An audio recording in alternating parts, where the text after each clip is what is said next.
Una explicación, como las que es uso anteponer a un escrito, en su prólogo, sobre los fines que el autor se propone, así como los motivos y la relación en que crea estar con otros tratados anteriores o coetáneos acerca del mismo tema, parece, en el caso de un escrito filosófico, no solo superflua, sino, me salto un pedazo, hasta contraproducente. Indicaciones eruditas acerca de la tendencia y de la posición propias del contenido general y los resultados, o la conexión con otras afirmaciones y aseveraciones, a favor o en contra, no puede valer para la manera en que se haya de exponer la verdad filosófica. Este es el primer punto, así comienza el prólogo de la fenomenología del espíritu, diciendo, no es posible hacer una introducción a la filosofía ni hacer un escrito antes del escrito mismo. Solamente se comienza a hacer filosofía con la filosofía misma. No hay una forma de introducirse como si uno pudiera estar desde fuera. Esta es la primera indicación que nos dice que el prólogo no va a ser una especie de explicación exterior de qué se trata la obra, sino va a ser ya el comienzo de la obra misma.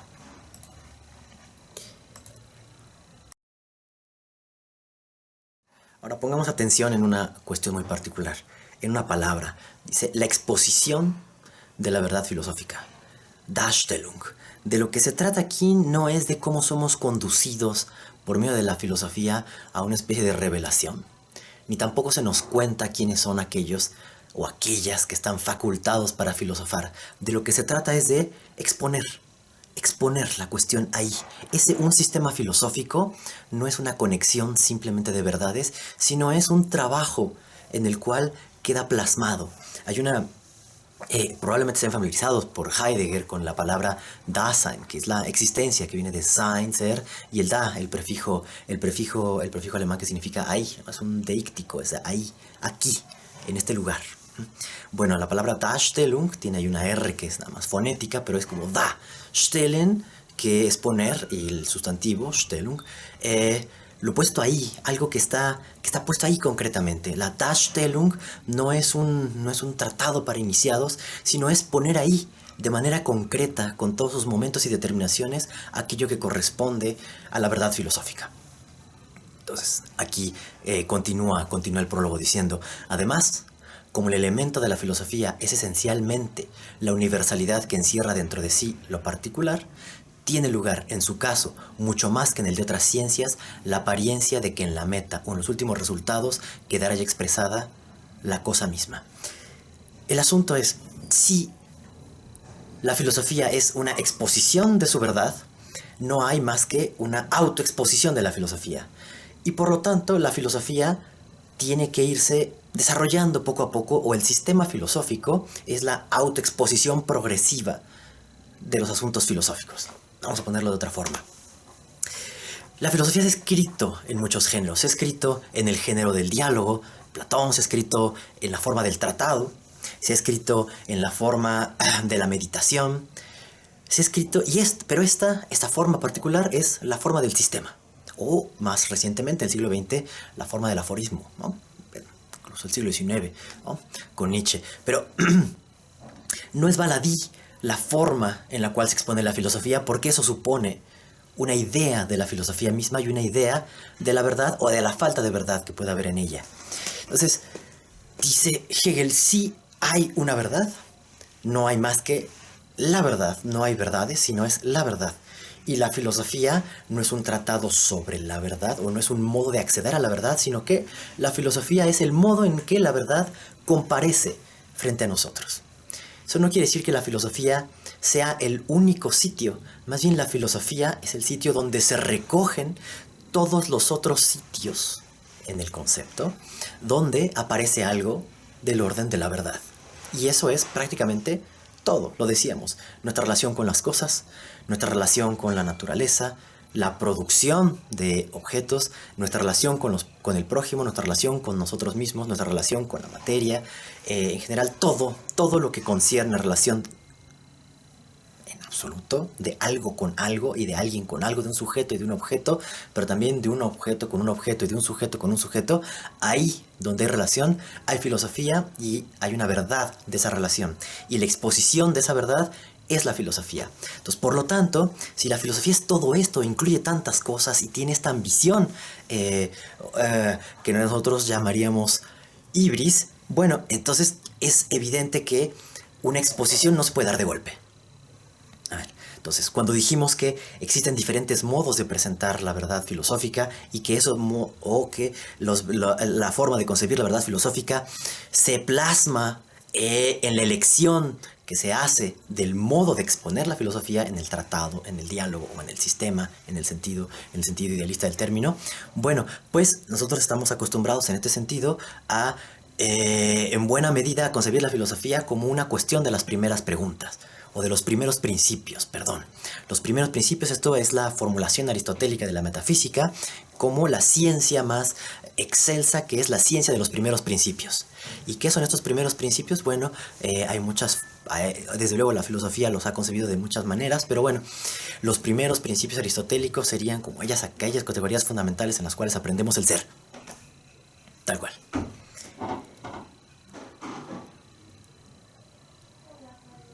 Y más, corriéndonos ahora hasta el siglo XVIII y el siglo XIX, la gran crítica a Kant reside en el hecho de que falta un primer principio. Bueno, esta es la interpretación, al menos que se hace por parte, por ejemplo, de Reinhold, y que va a adoptar plenamente Fichte. Y es, Kant nos ha hecho un mapa de la razón y nos ha hecho un mapa de las facultades, pero no nos ha dicho cómo integrarlas. Tenemos por un lado la razón teórica, tenemos por un lado la razón práctica, por otro lado la razón práctica, y luego tenemos ciertas interacciones o una cierta forma de puentear una con otra en la crítica del juicio y en otros escritos, pero no pareciera haber un sistema que nos integre o que nos dé la unidad de todo el sistema kantiano. No es que no haya podido, es que Kant no quería. Hay razones por las cuales Kant se resistía a la idea de sistema. Entraremos en detalles. Simplemente diremos que Fichte comienza diciendo que la filosofía necesita un primer principio y que esa es la forma en la cual se resuelve todo el problema o más bien se hace viable una filosofía trascendental. Y ese primer principio, lo vimos, es el yo, y ese yo es igual a sí mismo, y esa es la proposición fundamental.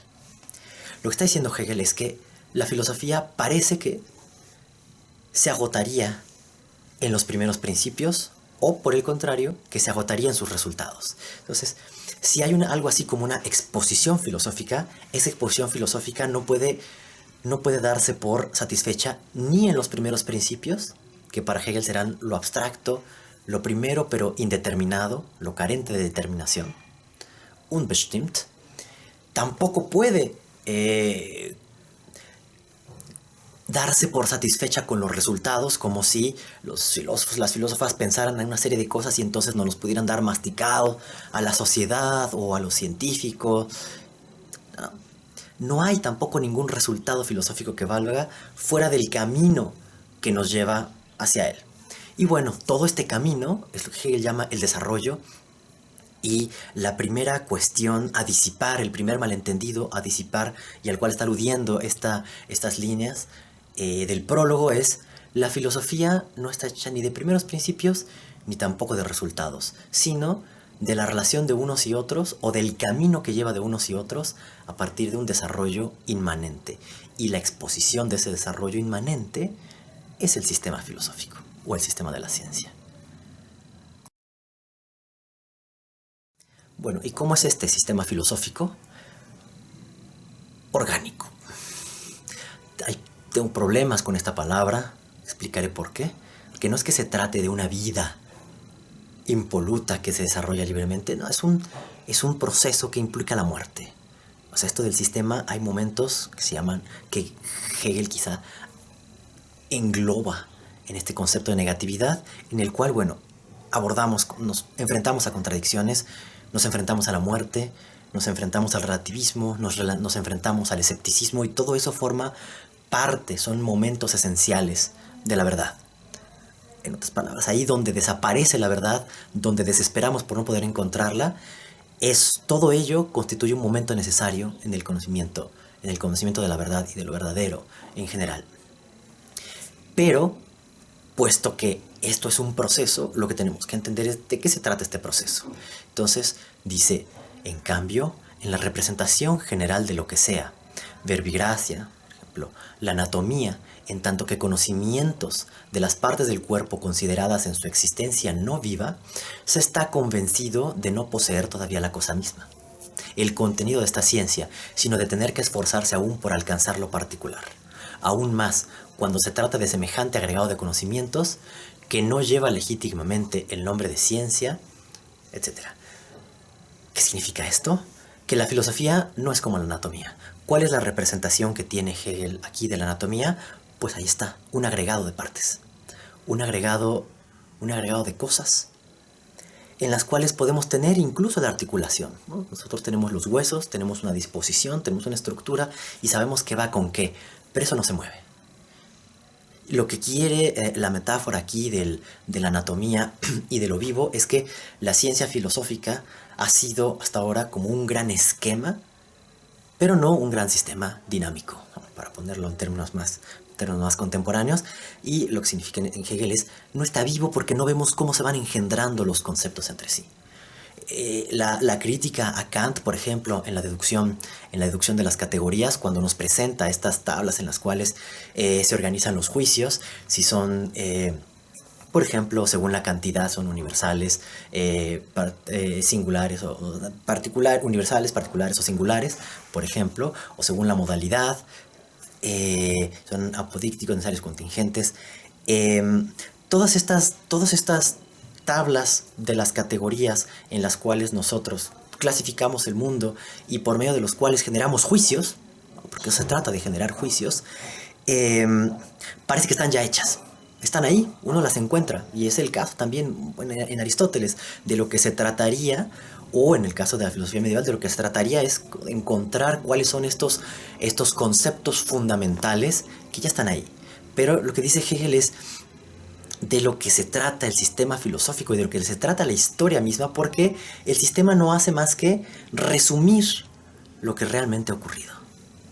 Es una especie como de, si lo viéramos como un fractal, es como una pequeña parte que reproduce en sí misma la estructura de todo un gran desarrollo, aún sabiendo que este elemento no está fuera, o sea, el sistema no está fuera del desarrollo mismo del espíritu, sino que forma parte de él. Entonces es como una parte del propio sistema que se mira a sí mismo en su totalidad, en un punto final, pero no es que importe el punto final como si nosotros al final de los tiempos pudiéramos contemplar la totalidad, sino porque esa es la propia naturaleza de lo no natural del espíritu, que es reflexionar sobre sí.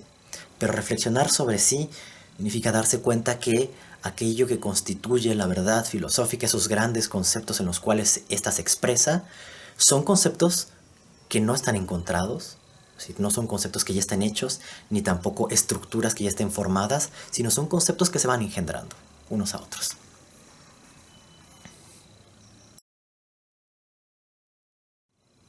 Ahora proseguimos. Dice, cuanto más se afirma como opinión la oposición, ¿no?, Gegensatz, entre lo verdadero y lo falso, tanto más suele tal opinión tener la expectativa, bien del asentimiento, bien de la contradicción al sistema filosófico de que se trate, y ve lo uno o lo otro en cualquier declaración que se haga acerca del mismo. La diversidad de los sistemas filosóficos no la concibe tanto como el desarrollo progresivo de la verdad, cuanto que ve en ella solo la contradicción. Entonces, este sistema, que parecería ser bellamente descrito como un sistema vivo, no está carente de conflicto, sino que por el contrario solamente se hace en el conflicto. Falta simplemente echar una ojeada a la historia de la filosofía para ver cómo está hecha de movimientos contrapuestos. Está, por ejemplo, Parménides, que nos habla de la inmanencia del ser, de la identidad del ser y del pensar, y de cómo no hay camino hacia el no ser, ¿no? ¿Se acuerdan del famoso poema ontológico? Y luego parece que tendríamos la contraposición en Heráclito, en donde nos habla del cambio, de la realidad, ontológica del cambio y de que hay una necesaria relación del ser con el no ser.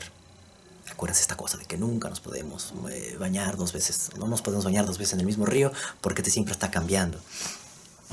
Y de repente parecería que viene alguien, por ejemplo un Platón, a decirnos en el Sofista que efectivamente Papá Parménides tiene razón en el que el no ser absoluto no es un camino practicable ni investigable por la razón o por el nous, y sin embargo no produce conocimiento, Sofía, y sin embargo tiene que haber un no ser porque tenemos que dar cuenta del cambio. Entonces parece que hay un nuevo filósofo, un nuevo pensadora que integraría o que reconocería la verdad de las partes anteriores. Si nos saltamos ahora otra vez a Kant, recordemos que lo que está intentando en la crítica de la razón pura y que expone de manera mucho más clara, quizá en los prolegómenos, que es este texto que escribe después de la crítica de la razón pura para introducirnos a esta crítica, es que lo que él intentaba hacer era reconciliar dos tradiciones que eran contrapuestas.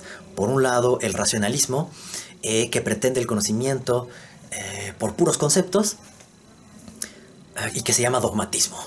Y por el otro lado estaría el empirismo, que hace suyo la máxima de la experiencia, es decir, que el conocimiento proviene de la experiencia, entendiéndose por experiencia este encuentro con algo otro a la subjetividad, que son las cosas del mundo y que producen impresiones en nosotros y que son aquello que desencadena el conocimiento, y sin lo cual todo sería una especie de fraude, solamente engañarnos con conceptos. Entonces es ahí que Kant llega con esta idea sintética en la cual hay que reconocerle su verdad al dogmatismo o al racionalismo, en el cual la razón es la que le da la necesidad a las cosas, en tanto pensadas.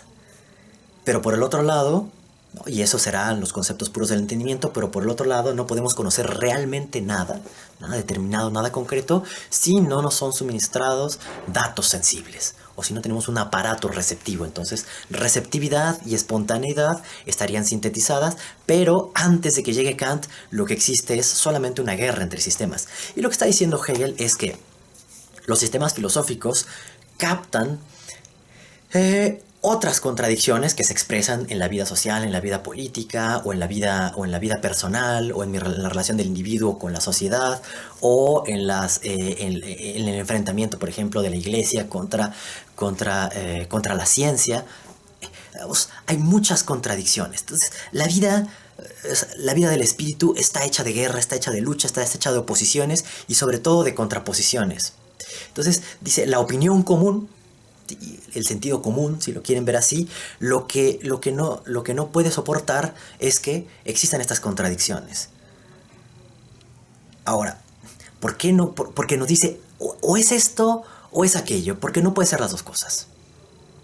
Y de alguna forma Kant, aunque logra integrar en su filosofía trascendental esta parte de la filosofía dogmática y del empirismo y su principio supremo de la experiencia, parecería que nuevamente nos conduce, por ejemplo, si uno le echa una ojeada a la dialéctica trascendental, a las antinomias, al hecho de que es escandaloso, nos dice Kant, que la razón se envuelve en contradicciones. Si algo no puede hacer la razón es envolverse en contradicciones. ¿Por qué? Porque esto parecería violar su propio principio. Y su propio principio es el de no contradicción.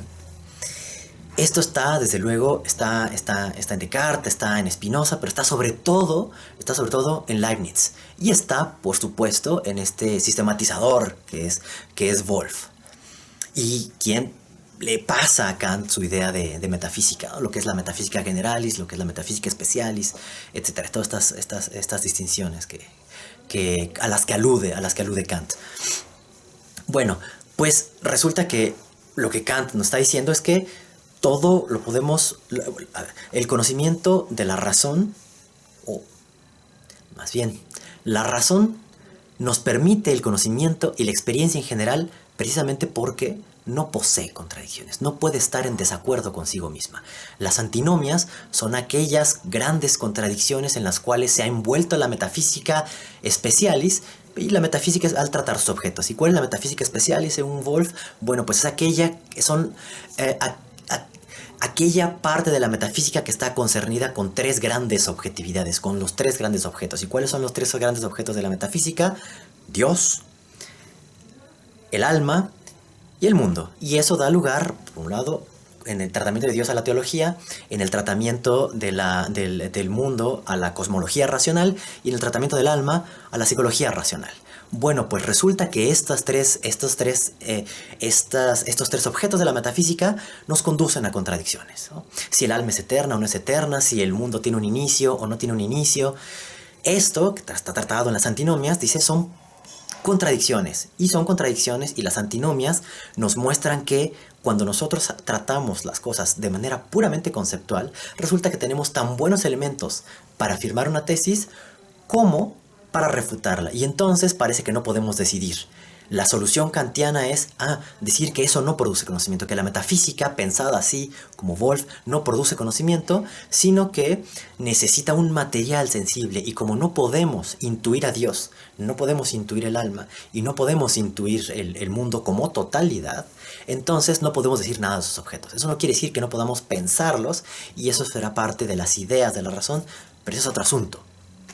Nosotros, si queremos conocer realmente, si nosotros queremos tener saber, Wissen, entonces tenemos que juntar los conceptos o aplicar nuestros conceptos a intuiciones sensibles. No intuiciones intelectuales, intuiciones sensibles, incluso si son puras, como en el caso de la matemática. Pero la gran revolución que introduce Fichte y que siguen Schelling y Hegel es que la contraposición, este hecho de que algo aparezca como sujeto y que aparezca como objeto, o que en la verdad las cosas aparezcan de una forma, si uno las mira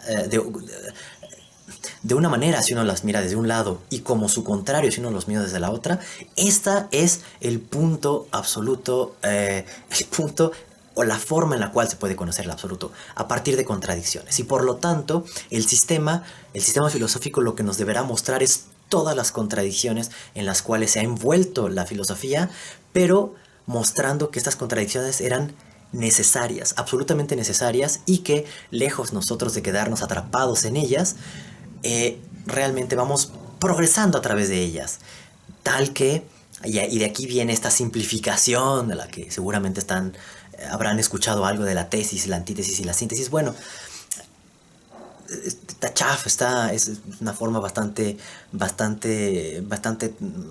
trivial de ver el asunto, pero algo tiene, porque hay una tesis, es decir, algo expuesto, afirmado, dicho. Y luego viene otro momento en el cual eso que parecía inmediato, que parecía cierto y verdadero, resulta que no es así. Y entonces estamos desgarrados en dos modos de ver la vida, o en dos modos de aproximarnos a la experiencia, o en diferentes modos de tener la experiencia del mundo, y que parecen irreconciliables, pero siempre viene un tercer momento en el cual se reconoce la verdad de la relación de los otros dos momentos, y no es que venga una síntesis que anularía. Síntesis es una palabra kantiana. Para Hegel no hay síntesis. Para Hegel lo que hay es un desarrollo inmanente, y hay una superación, si lo quieren ver así, de esa contradicción, que la palabra en realidad, ya veremos, es Aufhebung, que podría decir como asumir. Las contradicciones no se deshacen, no desaparecen ni quedan resueltas, sino que quedan asumidas y se vuelven el punto de partida para una construcción de un nuevo orden de complejidad.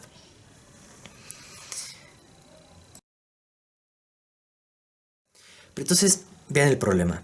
Lo que nos está diciendo Hegel aquí, y que tiene que hacer compatibles, por un lado, la vitalidad o la vida y el desarrollo inmanente de las cosas como si fueran un organismo, y por el otro lado, la lógica en la cual la vida, termina rigiéndose por una lógica, y esa lógica es la lógica de la lucha, del conflicto y de la contradicción. Entonces dice, estas formas, es decir, las formas que va adoptando el espíritu, las grandes configuraciones, son Gestalten, no solo se diferencian entre sí, tenemos diferentes momentos que podemos discernir, sino que en tanto que incompatibles, pues porque se contradicen, se van desplazando unas a otras. A la vez, sin embargo, su naturaleza fluida, fíjense cómo lo que está tratando de decirnos Hegel es que, o lo que está tratando de lograr Hegel es la fluidez dentro de la lógica. Pero la lógica es discreta. En la lógica tenemos una tesis y luego tenemos su negación, tenemos P y luego tenemos no P. Y tenemos elementos discretos y tenemos operadores. Y parecería que ese mundo es absolutamente discreto mientras que la vida es fluida. Entonces, ¿cómo la vida en su fluidez puede obedecer a pesar de todo una lógica rigurosa? Es lo que está intentando hacer Hegel, y mostrar esto será el sistema. Ahora, a la vez, sin embargo, su naturaleza fluida hace de ellas momentos de una unidad orgánica en la que no solo entran en disputa, ¿no? Porque la vida es eso, en el idealismo alemán, la vida es agonía, es disputa, es lucha, es esfuerzo, sino que la una es tan necesaria como la otra, y únicamente esta misma necesidad es lo que llega a constituir la vida del todo. Entonces, cuando les dije que tenía mis reservas respecto al concepto de vida, es porque lo que cuenta no es la vida concreta de las cosas o la vida mía como individuo, sino la vida del todo. Y la vida del todo incluye la muerte de los individuos. Esta es una idea que está en Schelling, y es que está en Goethe y está en el círculo romántico, pero es que el dolor de los individuos, o el dolor y la nostalgia que surge de nosotros, y el anhelo, ¿no? Sehnsucht, que surge de nosotros, los seres individuales, es el hecho de que nos vamos a morir. Y de que si podemos atisbar algo así como una historia universal o una teología, o que esto va hacia algún lado, que la historia va hacia algún lado, eso le está reservado a la especie y no a ningún individuo ni a ningún pueblo. La historia lo que nos ha dicho Fichte es que la filosofía consiste en hacer una historia de la autoconciencia del espíritu. Es decir, una historia de cómo el espíritu llega a ser, o la conciencia llega a saber de sí. Lo que dirá Fichte es que esto debe incluir a la naturaleza, tal que nosotros como seres humanos nos encontramos a nosotros mismos como siendo un miembro, un Mitglied de un proceso natural que nos antecede. Y bueno, en el caso de Hegel, se trata de ver cómo nosotros incorporamos en la historia humana esa historia natural, y que la autoconciencia no es más que la historia de la humanidad. De una humanidad que se vuelve consciente de sí misma, pero que solamente existe como especie. Es decir, la humanidad no está en los alemanes, ni está en los griegos, ni está en Oriente, ni está en Occidente. Está en el irse pasando la llama del espíritu, del Geist, unos a otros. Entonces hay una estructura esencial de la herencia y de la transmisión en el idealismo alemán. Y esta palabra, Aufhebung, que es traducida como superación, y que otros, me parece con mucho más atino, la traducen como asunción, como asumir, lo que quiere decir es que la historia va asumiendo todo lo que ya pasó. No es que esté superado en el sentido de que lo podamos dejar de atrás, sino que está asumido de tal manera que nosotros, lo que consideramos nuestra sustancia, o la sustancia de nuestro presente, nuestra cultura, con todo aquello con aquello que nos rodea y consideramos nuestra casa, en realidad no es nuestra casa ni tampoco es nuestra obra. Es el resultado de la herencia y del trabajo de otros desde el inicio de los tiempos, desde el inicio de la humanidad, podríamos decir, en el caso de Hegel, y en el caso de Schelling, desde el inicio de la materia. O sea, nosotros estamos aquí solamente porque ha habido un trabajo y ha habido un desarrollo que no hicimos nosotros, pero que, sin embargo, asumimos. Y entonces eso completo que vive a través de los individuos, que vive a través de la naturaleza y luego a través de la cultura, y que va viviendo a través de las diferentes culturas y civilizaciones, a través de las lenguas, eso es el todo. Y esa es la vida que les interesa. Pero desde luego, esa vida del todo no podría realizarse sin la muerte. ¿Pero la muerte de quién? De los particulares. Sin la contingencia aparente, sin el accidente, sin la guerra, sin la lucha y la agonía. Pero si para nosotros, los seres finitos, lo que hay es eso, lucha, agonía y muerte, nos elevamos al punto de la filosofía en el cual esa contradicción se convierte en otra vida, en una vida de segundo orden, y que es la vida del espíritu, en la cual nosotros participamos, pero que como individuos nunca podemos fundirnos en ella.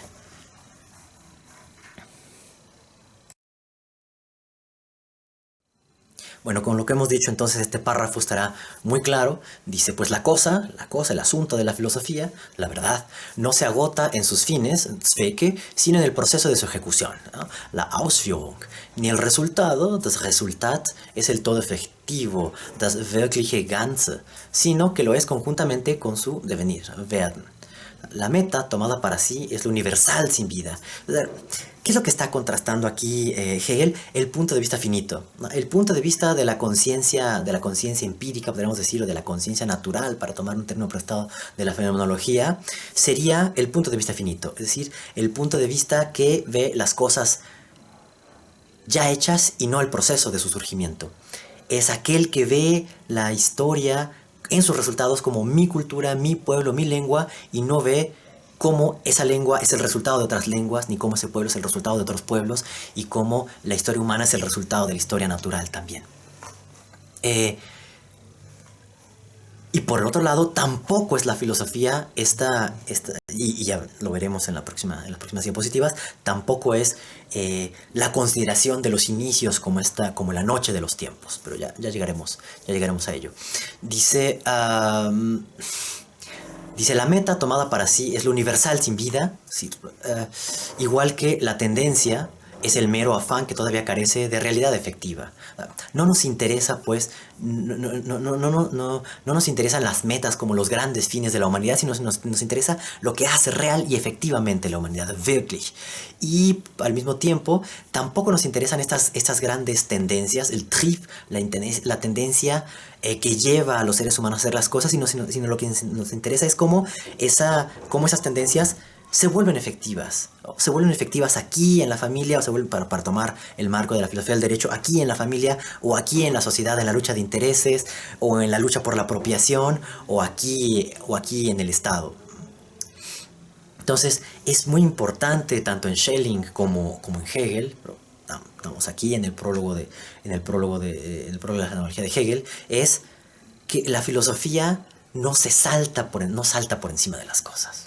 Es decir, no se refugia en la universalidad ni tampoco se refugia en lo eterno, sino que entra en el tiempo, entra en el curso en el cual surgen las cosas y se detienen las cosas, no como individuos, sino como individuaciones de la propia historia que nos dan épocas o gestalten, figuras. Y vivimos en una figura, para poner un ejemplo y que no quede esto en el aire. Bueno, hemos nosotros clasificado la historia, por ejemplo, con justicia o sin justicia en la antigüedad y luego la edad media y la edad moderna. Lo importante no es qué tan precisas sean esos cortes, sino el hecho de que existen esos cortes, el hecho de que existen transformaciones cualitativas que van creando diferentes universos de vida, universos conceptuales, universos de relaciones humanas, relativamente autocontenidos que se deben unos a otros y que luchan unos contra otros, pero que nunca ninguno de ellos realiza el todo, sino que el todo es este tránsito de uno a otro.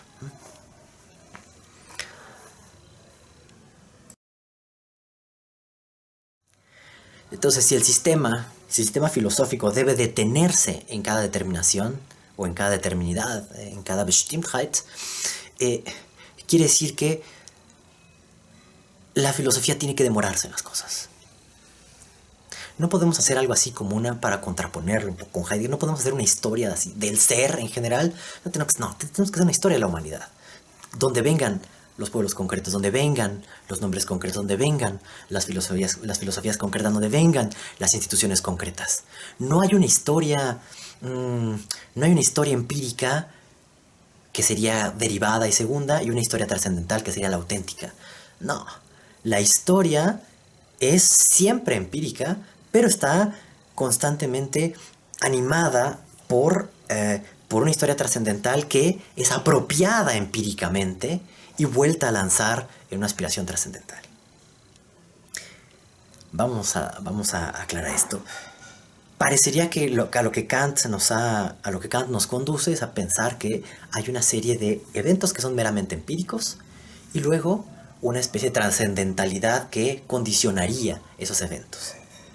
Sobre todo por algunas recepciones del siglo XX, pienso particularmente en Foucault, habría como configuraciones culturales, con una cierta lectura de Marx, desde luego, habría como ciertas configuraciones históricas, podríamos llamar discursos, que están configuradas a priori y de las cuales no somos conscientes.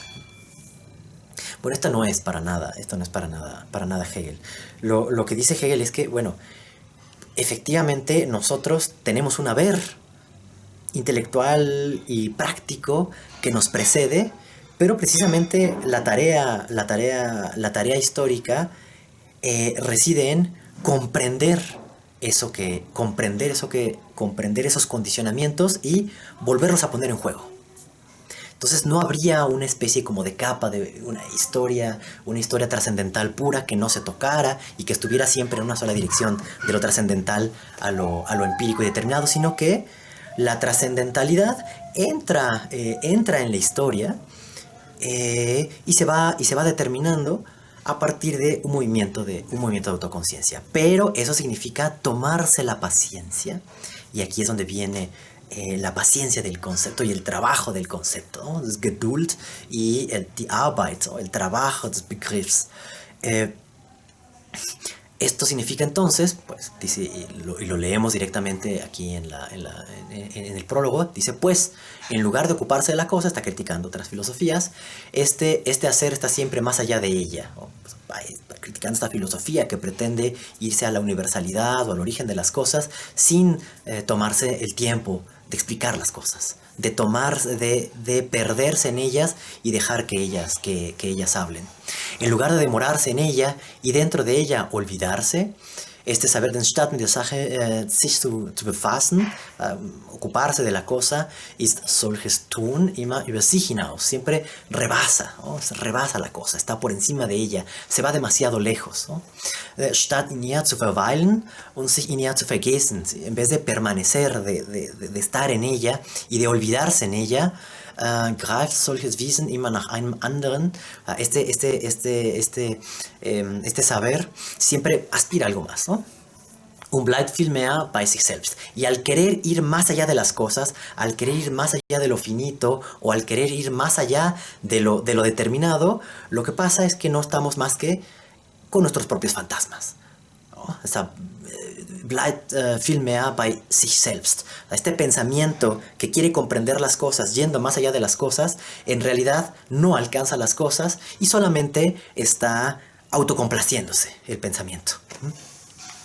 De lo que se trata es de, dice, ante lo que tiene enjundia, bueno, y sólida consistencia, lo más fácil es emitir juicios. El pensamiento finito lo que quiere es cosas determinadas, y el pensamiento supuestamente infinito de ciertas filosofías quiere irse tan lejos de las cosas que termina siendo también finito, pero porque está solamente en él y le falta la otra parte. Es finito porque le falta la otra parte que lo haría absoluto, que es lo real, lo determinado y lo concreto, ¿no? Entonces, nada más vean, y quizá no he sido suficientemente claro al respecto, vean cómo Hegel está criticando dos frentes. Está criticando el frente de una filosofía empirista que quisiera concentrarse en las cosas ya hechas, ya determinadas y disponibles, es decir, en la meramente presente, y está criticando estas filosofías que supuestamente al querer ir más allá de lo determinado se van tan lejos que terminan por no pensar nada. Entonces es por eso que dice, lo más fácil es emitir juicios, más difícil es captarlo, o sea, que es captar el devenir, y lo más difícil es unir las dos cosas, producir su exposición. El sistema filosófico, ¿no? Y de lo que se trata no es o sea, sí es producir su exposición, pero no es fabricarse una exposición, sino es die Darstellung hervorbringen, es decir, traer a la manifestación, traer a la expresión, si lo podemos decir, expresar en un escrito filosófico todo aquello que constituye esto, el todo, sus contradicciones o su vida conflictiva, pero al mismo tiempo la necesidad de esta vida conflictiva y sobre todo el desarrollo, que es lo que nos da la clave del todo, y no los momentos por separado, ni los principios, ni las cosas determinadas, ni los resultados, sino todas las mediaciones que constituyen este universo.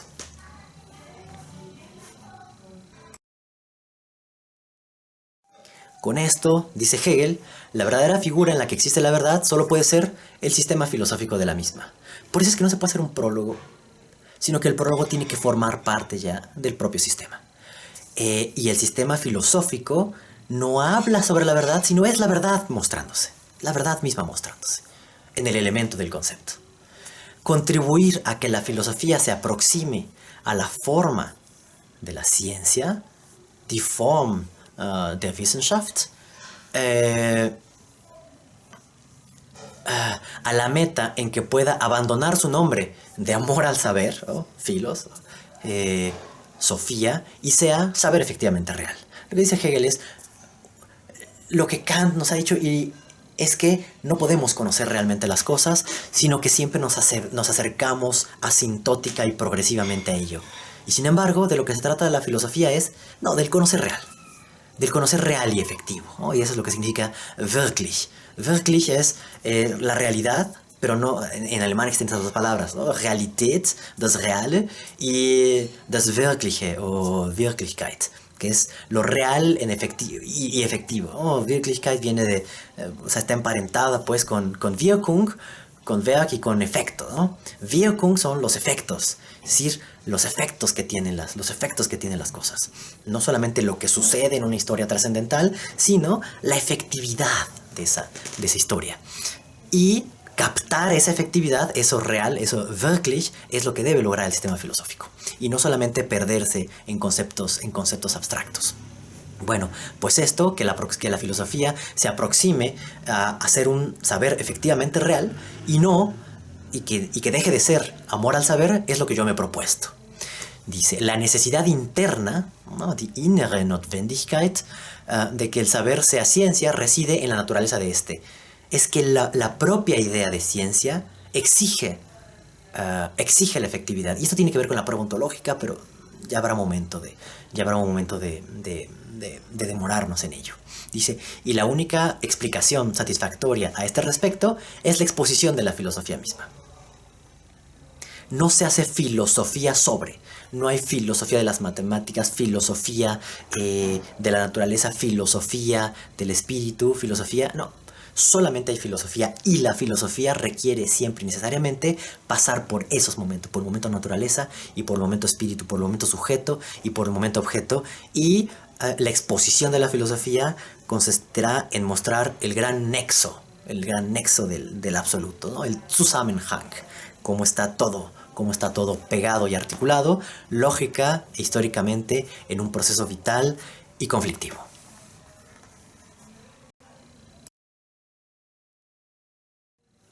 Pero si esto constituye ciencia, si esto es una verdadera Wissenschaft y no solamente una serie de ideas, es porque, sí, los momentos están concatenados, pero esos momentos son conceptos.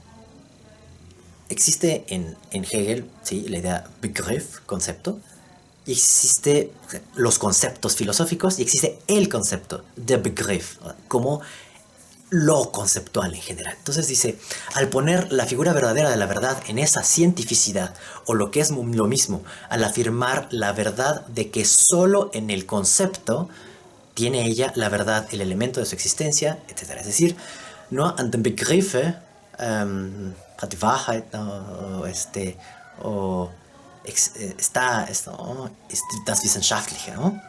O tiene su existencia filosófica. An den Begriffe allein das Element ihrer Existenz zu haben. Es decir, la verdad solamente se mueve, habita el elemento del concepto. Y por eso es que es ciencia, y por eso es que el sistema filosófico hegeliano se entiende como el despliegue del concepto. Y bueno, creo que aquí se cierra más o menos una idea. Estas son apenas las primeras páginas del prólogo, pero esperemos que sea un poco más inteligible la lectura de Hegel. Venga.